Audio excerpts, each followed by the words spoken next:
What's up, y'all? It's Drill Sergeant Lynch. I'm back again with another motherfucking video. Hope y'all staying focused and motivated. Hey man, so I know I just got back from control monitor and all that good stuff, y'all, and I've been wanting to explain to y'all a little bit more in depth what it's really like, okay? I have a battle buddy. His name is, he's now a drill sergeant Swartz, right? He's also a recruiter from New York, and he just got done completing his time at the United States Army Drill Sergeant Academy. He said it. He does videos also on YouTube, and I talked to him, and he said that he didn't mind if I did a reaction to help explain to y'all what it was like when I went through controlled monitoring in basic training as a drill sergeant. We had to deal with all the trainees and stuff like that. Now, the one thing I did notice, I only watched about half of his video. I noticed there were some differences in what he was going through at the Drill Sergeant Academy that we went through at basic training. It's almost the same thing. Now, he's also, I think from what I saw, that he's kind of explaining how it's gonna be at certain units in basic training, which I still see some differences. I'm not sure, exactly what's going on. Maybe there's a, it's gonna be in a regulation or something like that. I'm not sure, but my main point is, y'all, I wanted to give y'all a little bit more in depth on what it was like going through controlled monitoring and things that were gonna happen when you're in controlled monitoring. By the way, if this is your first time to this page, comment, like, subscribe, hit that bell notification so y'all stay updated as I upload more videos. We're gonna go ahead and get into this video. It's kind of a reaction. At the same time, I'm just kind of comparing, letting y'all know the differences. There's a lot of similarities and a few minor differences. Maybe unit or battalion, brigade, SOP, standard operating procedure, whatever the case may be. We're gonna go ahead and get into it right now. Y'all ready? All right, let's go. All right. Woo! I've been gone, MIA, for 3 months for good reason, and I am super excited to share it with you. Are you ready? I mean, you would see how excited I am if I wasn't wearing this mask. You ready? You sure? Here we go! What's up, everybody? Welcome back to Team Swartz 2.0. And in this video, I'm going to be sharing with you, announcing to you the fourth phase, the all-new fourth phase of Army basic training and the updates and things that you will expect at basic training now amongst the COVID-19 pandemic as of August of 2020. As you can see, I just graduated from the United States Army Drill Sergeant Academy. That never gets old, I swear, I love it. Do me a favor, share this video if you know somebody who's already joined the Army or about to join the Army and will be expected to be in Army basic training within the next 12 to 24 months. The Army is forever changing, adapting, and adjusting itself to help by taking the proper measures to prevent or at least minimize the spread of COVID-19 and to eliminate the possibility of catching COVID-19. Normally, Army basic training has 3 phases, red, white, and blue. The Army now just announced that we are now already implementing the all-new yellow phase, which is now the first phase that you, as the trainee, will be a part of before you get to red phase at Army basic training. So, just so y'all understand, 100% of all of his info was from his experience at the United States Army Drill Sergeant Academy. He said he interviewed a couple drill sergeants that were on the trail at Jackson there, and also there were some flyers that they gave him. Now, I'm not going to show the flyers because I don't want to, put any other kind of information out there like that, but he's also saying that some of it's going to be the battalion and company and post SOP, as are the reason why there's differences from stuff that we went through compared to what he's going through. Yep. So I at least wanted to put that out there first before we got further into the video. All right, let's go. So like I said, I just graduated from the United States Army Drill Sergeant Academy. There it is again. Every time, bro. With that being said, I experienced a lot of the things that I'm going to be sharing with you firsthand and how annoying it is, dealing with these safety measurements that were put in place. I'm telling you, it's annoying. Let's get to the bottom of this, and it starts right now.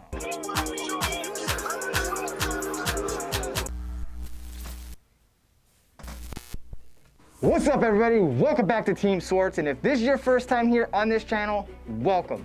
Here on this channel, I post a ton of Army basic training tips, recruiting, and other Army-related videos. Hi, I'm Drill Sergeant Swartz with the New York Army National Guard. I am a full-time virtual recruiter for the New York Army National Guard and a part-time drill sergeant at our respective RSP, or the Recruit Sustainment Program. So this video is intended to give to you and provide to you the updates and things that you will expect at Army basic training amid the COVID-19. First of all, let me get rid of this mask.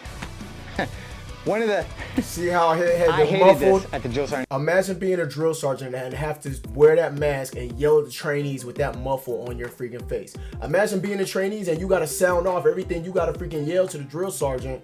You know, yes, drill sergeant, all that good stuff, and your freaking mask is on all the time. We always catch trainees moving their mask down or whatever. Put it back up. Put your mask on. Trainee might have a mask hanging on one ear. Put your freaking mask back on. Always wear your mask whenever you're inside the building. I ain't gonna get too much into it.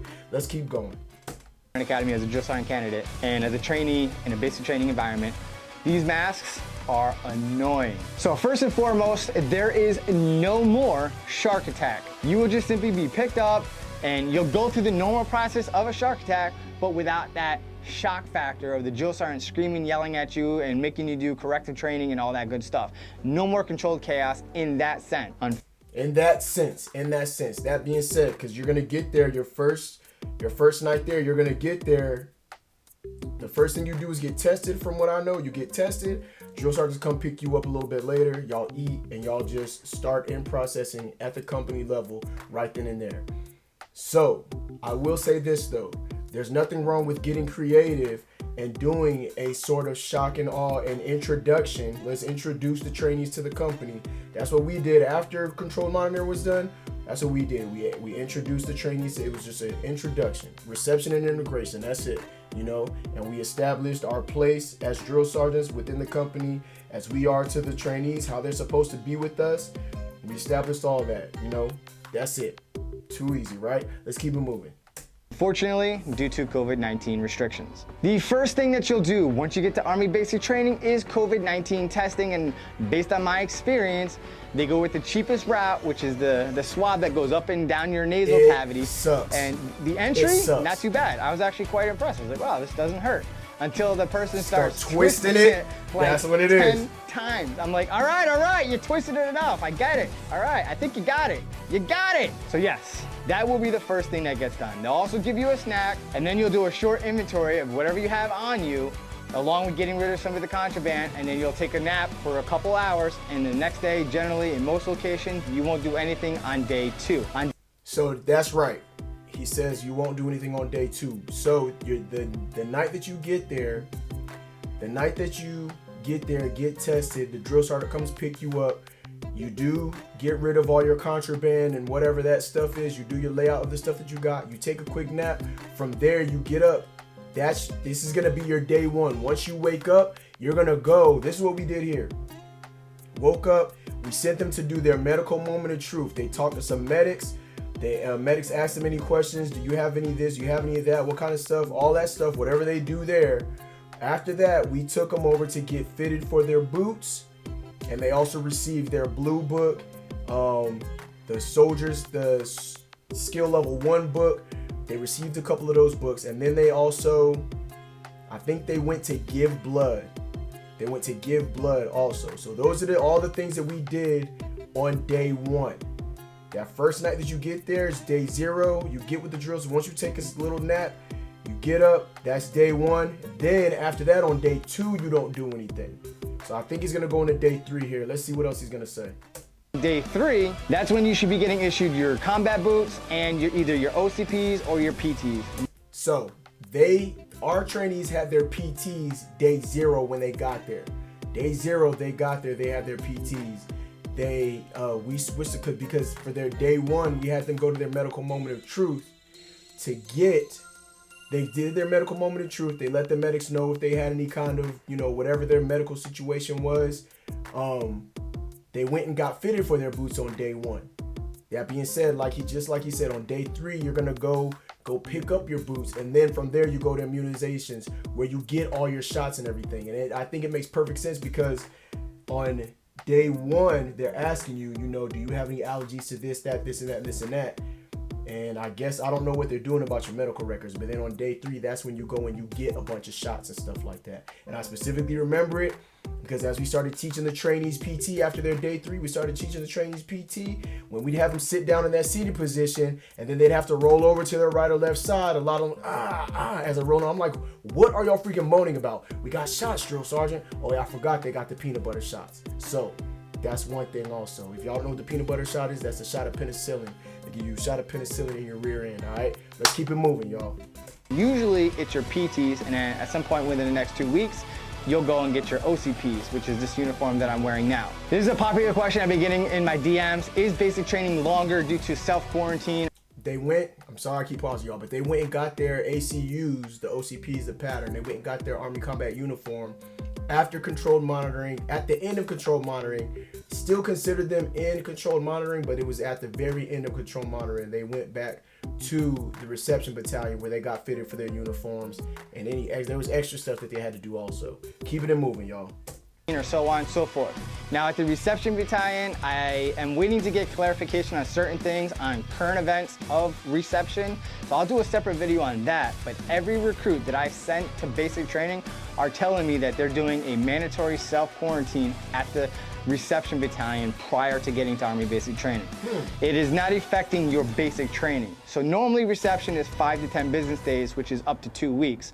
So they're probably just maximizing those 2 weeks anyway while they're in processing you. But this video is all about Army basic training, and basic training is still only 10 weeks. But now they're just simply adding an additional phase, which is yellow phase. Yellow phase is weeks 1 and 2, which is considered controlled monitoring. So they're monitoring for any signs or symptoms of COVID-19 for the next 2 weeks. And you will be restricted to the company area, and that's it. So all training will be done at the company area. You don't even get to go to the dining facility. You don't get to go enter any other buildings that may be used around in the battalion footprint. Your main area where you'll see all the trainees marching around and stuff like that.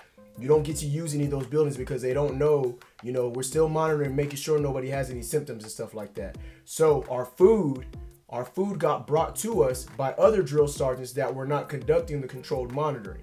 They were we called them the cold drills. We were the hot drills. We were on the hot side of the building where potential, there could be symptoms of virus. We were on the hot side. Everybody else was on the cold side. So the cold drills, our battle buddies that weren't in controlled monitoring would go pick up the food for us, bring it to us, set it down. They'd leave. We'd have the trainees come pick it up, put it on, and they would all eat like that. So keeping it moving.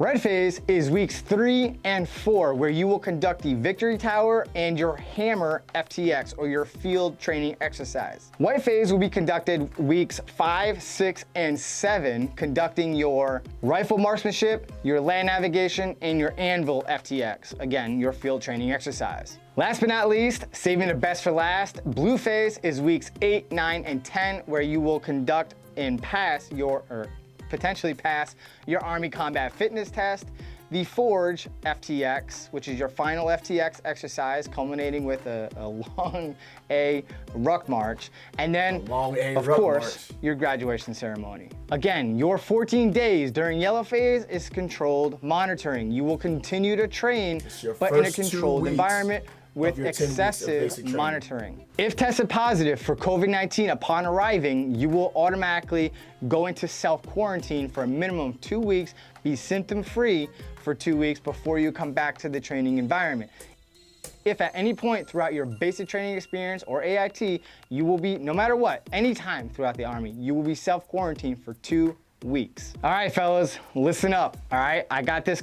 So I want to say something about that. I know that when people first get there to the unit, I think what happens is once they first get to post, if they test positive, I don't think they let them do basic training. I'm not sure. I know once they if they test them, they test negative, they get to the unit, all of a sudden they start having symptoms, they test positive, they send them to, they don't call it self-quarantine, they called it the quarantine and isolation. They send them to a different barracks where they do quarantine and isolation. So I don't think it's by themselves. They do it with a bunch of other people too, but it's just in a separate barracks. And then that being said, once they've you know, done their quarantine and their isolation, they get tested again, they come up negative, they don't get to go back to that unit that they originally were started at, because by that time we're further along, so they'd have to go to a different unit. All right, okay, let's go. Complaint from drill sergeants, it's a pet peeve of theirs.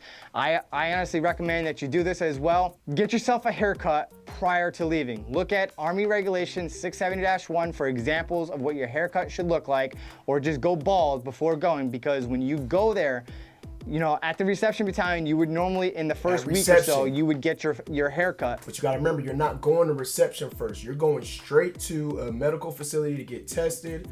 From there, once you get tested, I guess they issue you your PTs from here. They issue the PTs here. And then from there, that's when drill sergeants went and pick them up. If they didn't have no haircut, they had to stay without a haircut that whole time during control monitor, point blank period. I saw a lot of people walking around afros, crazy stuff. Just males with, you know, stylish haircuts. We don't have stylish haircuts in the Army, especially in basic training. Stylish mohawks and stuff, crazy stuff, mullets and stuff like that. I seen it, man. And then also, you want to make sure you bring some kind of running shoes. I mean, bring some shoes and make sure they're not like that important that you don't want to mess them up, because you're gonna be there for a few days with you might come in some Jordans or some freaking cowboy boots, and those are the only shoes that you have for like the first 3 or 4 days until you get your PT shoes, you get some running shoes. You're gonna be wearing those with a PT uniform and some freaking cowboy boots, or some rundown, I don't know, hiking boots or something crazy like that, or your fresh Jordans. So make sure you bring some kind of running shoes that you don't mind getting dirty also before you come to control monitor and basic training. Let's go. Okay, to prepare yourself for Army basic training. You are no longer getting a haircut through the reception battalion or the first 14 days of the controlled monitoring during yellow phase. So that's like almost a whole month right there of no haircuts.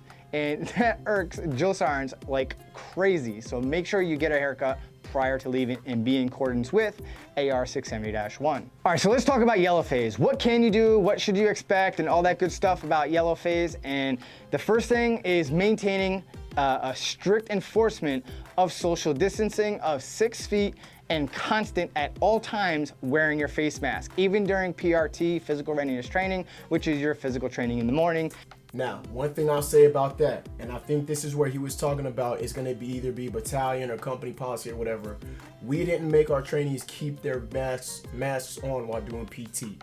They're going to be jumping around. They're going to be breathing heavily and stuff and running and stuff like that. We let them take their masks off. We just make sure they always stay 6 feet apart or more. Got it? All right, let's go. And any other time throughout the day, your first 2 weeks. All day, other every than that, day, they always keep you're wearing your mask. Inside the and barracks, you will maintain that 6 feet Drill double arm sergeants keep interval them also between too. you and your battle buddy. When you're in the latrines or anytime there's a bunch of sinks involved, during yellow phase, you will not use every sink. You will skip a sink. So every other sink, you will wash your hands. Now, we didn't have our trainees do that, but we did have a minimum of 10 trainees in the latrine at a time. That's it, no more than 10. But we didn't make them, you know, skip sinks and stuff like that. That may just depend on how close and how, you know, far apart the sinks are too. I don't know. So keep it moving, y'all. Maintaining your social distancing. You will not be allowed to attend or cross over into any other part of the company. So that's true. In your barracks, there are multiple companies together in the way the new buildings are set up, or at least at Fort Jackson. So you are not allowed to cross-contaminate into other company areas. So you're gonna be restricted. If you belong to Alpha Company, you will only be in Alpha Company area because you are considered contagious, right? You're brand new and you could be carriers or asymptomatic. So you're not feeling the symptoms, but you're carrying it and you have it and you could give it to somebody else. So do not go into other company areas. Now, our barracks are not like that. The barracks that we live in. The barracks that we live in, we have 3 floors in our barracks. They're the older version of the barracks back. I don't know. I know when came in basic training in 2009, we didn't have what we call the starships, the huge building. We just had one. It was a rectangular building with 3 different floors on it. The first floor is all the regular company stuff. no trainees live down on the first floor. But on the second floor, our second floor is split. There's a gender door, we call it a gender door in between. The females stay on one side, the males stay on the other side. The third floor is all the way open, all the way through. So, but what we did was we put up what we called vapor barriers. It's kind of like just a plastic sheet wall. We put up a plastic sheet wall to cover the doors on the gender hallway. And then on the third floor, it's just a sheet in between in the middle of the hallway. That's how we did that. Now the doors, there's stairways that you got to go up, but also if you go through on the first floor straight through that stairway, you have a door that leads to the company area. All those doors got sealed off with the freaking vapor barriers also. So yes, and then on the first floor was also cut in half by a vapor barrier. All the cold drills could go on one side where all the command, the command part is, and then on the hot side, that's where we had our CQ desk, which is needed for us that are, conducting control monitoring for basic training. Keep it moving, y'all. If for some reason in those 2 weeks you end up doing training outside of the company area and you are taking transportation via bus, the buses are reduced to 50% capacity during this phase. So 1 trainee per seat on the bus. While they're monitoring you, they're going to be required to check your temperature twice a day, usually in the morning time, in the afternoon, or temperature during chow. You will wash your We check temperature during chow with the little temperature gun like that. We just pointed the little temperature, the little thermometer. It looked like a gun. We just pointed the thermometer up close to their head, and we just took their temperature like that.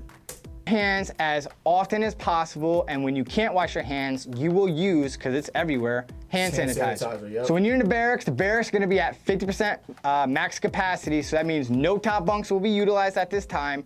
So the first 14 days during yellow phase, you will only utilize the bottom bunks, which will be covered by plastic sheets to help mitigate and minimize the exposure if you are asymptomatic or so on and so forth. Now, that being said, our barracks was not used at 50% capacity.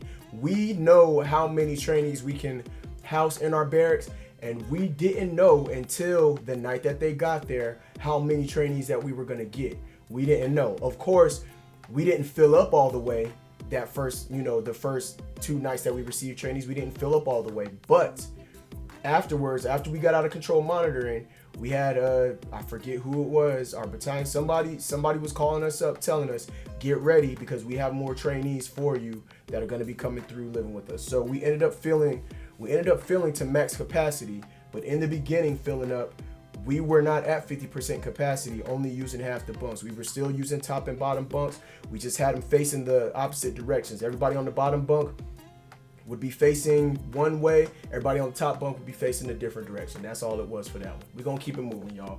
So during yellow phase, you are only gonna be conducting PRT, physical readiness training, at the platoon level. So your platoon generally has about 40 to 60 soldiers, right, or trainees. And that's all you're gonna be training with.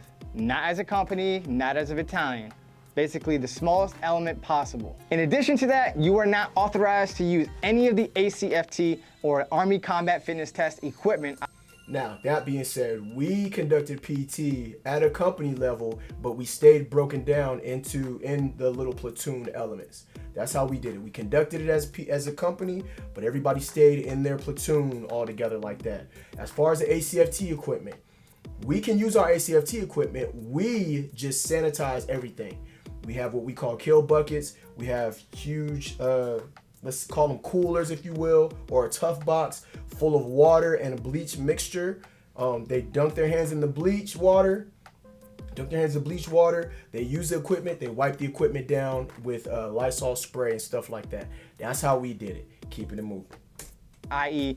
the kettlebells, barbells, hex bars, weights, climbing bars, nothing. Just you and your body doing body weight exercises, and that's it. All classes will be, if possible, conducted outdoors. If they have no other choice but to conduct classes indoors, it will be done at 50% max capacity. Now, we did as many classes as we could outside. Almost all of our classes were outside. We had IG brief, we had a sharp brief, we had equal opportunity briefings, all kinds of briefings, chaplain meetings, stuff like that.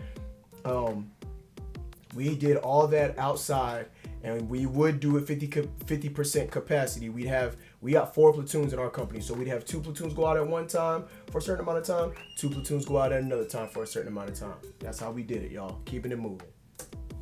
Enforcing the double arm interval, social distancing of 6 feet or more with masks, obviously. Most of your classroom blocks of instruction will be conducted during yellow phase because there's not a whole lot that you could do within the company area. So any classes that they could give to you are going to be conducted in those first 2 weeks to maximize that not so fun part of training. And you will do lots and lots of drill and ceremony, learning your stationary positions, your facing movements, marching, but you will not do the counter column because of cross-contamination of the air and stuff like that. Now, we didn't think about that, but we still conducted our counter column, but our normal formations, our formations are not how we normally do them, at a close interval or whatever they can, at normal interval. Ours was always at double arm interval, every time, double arm interval. Keep it moving, y'all.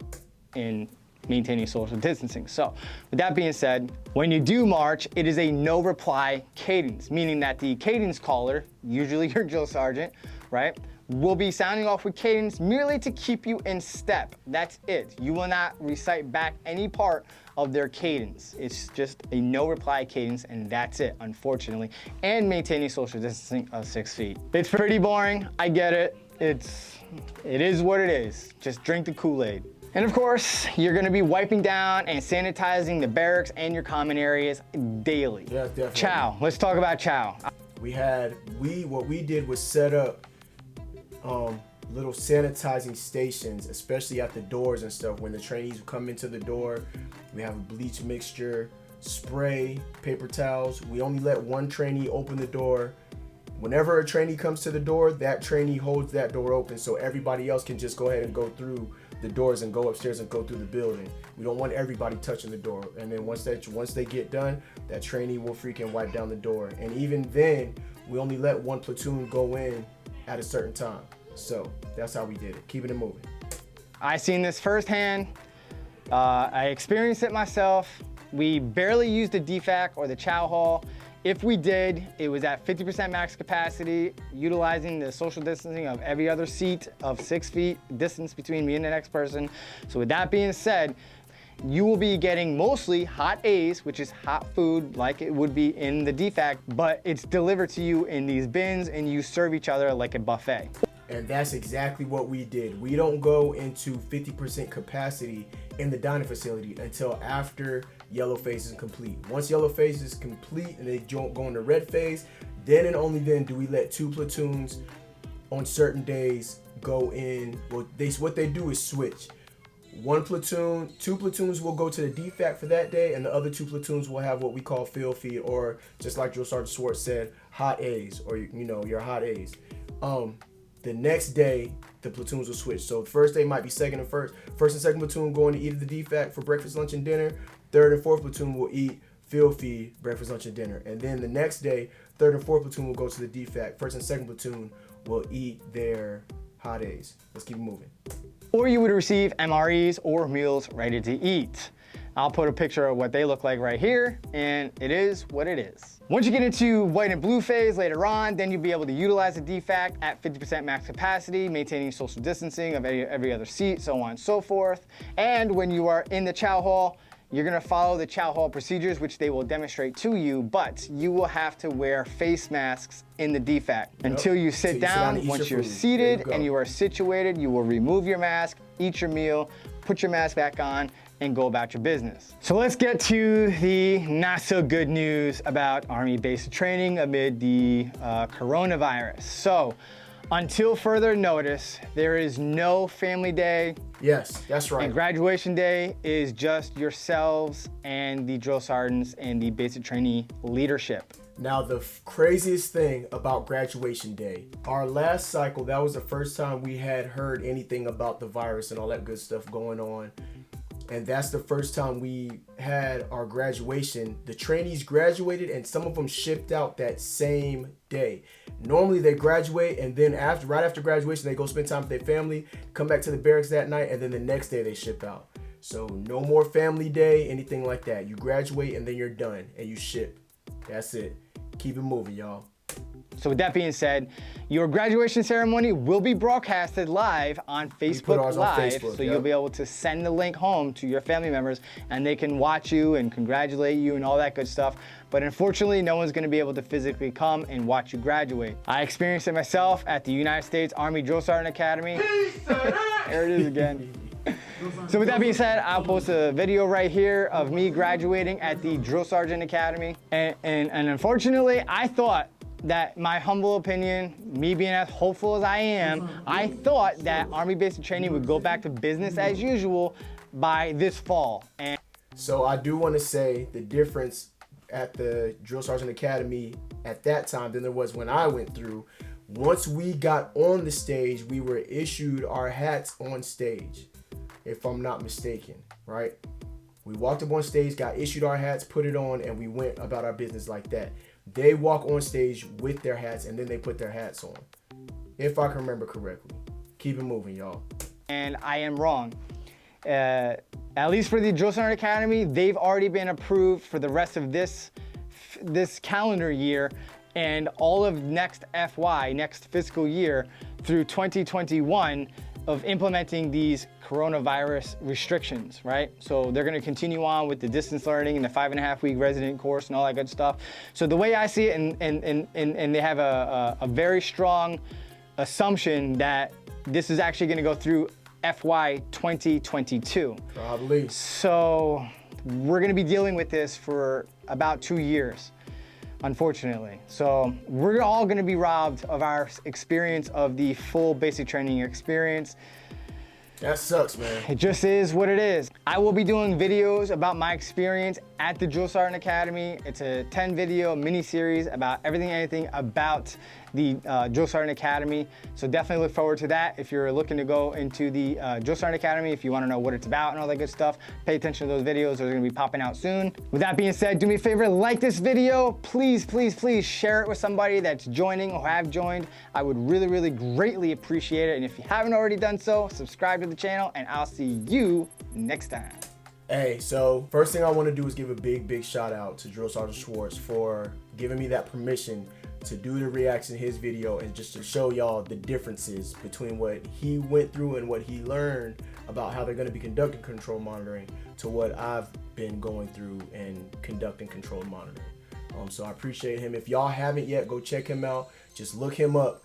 Team Swartz on YouTube. Got a lot of good stuff. I love the way he edits his videos. I want to start editing a little bit more like that. I know it's going to take a while, but the way he edits his videos is it's tight, man. Like, he's a superior editor. I like the way he does it. Questions for anybody wanting to join the Army, because of course he's a recruiter. And then, like I said, he's fresh out of the United States Army Drill Sergeant Academy. He said it! See, I can do it too. But anyway, he's got a lot of insight on how they're doing things now at the Drill Sergeant Academy, because of course with the virus going on, it's not the same as it used to be. You got to do distance learning first before you actually go. So you'll do a lot of your drill sergeant class online before you actually get to the actual school. And then once you get to the school, I'm pretty sure there's a quarantine process and all that good stuff too. So anyway, y'all, it's Drill Sergeant Lynch. I want to thank y'all again for checking me out, watching this video. Again, y'all go make sure y'all go check out Team Swartz. Drill Sergeant Swartz is up there talking a lot of good stuff. Thank y'all for watching. It's your boy Drill Sergeant Lynch. I'm out of here. Deuces, y'all.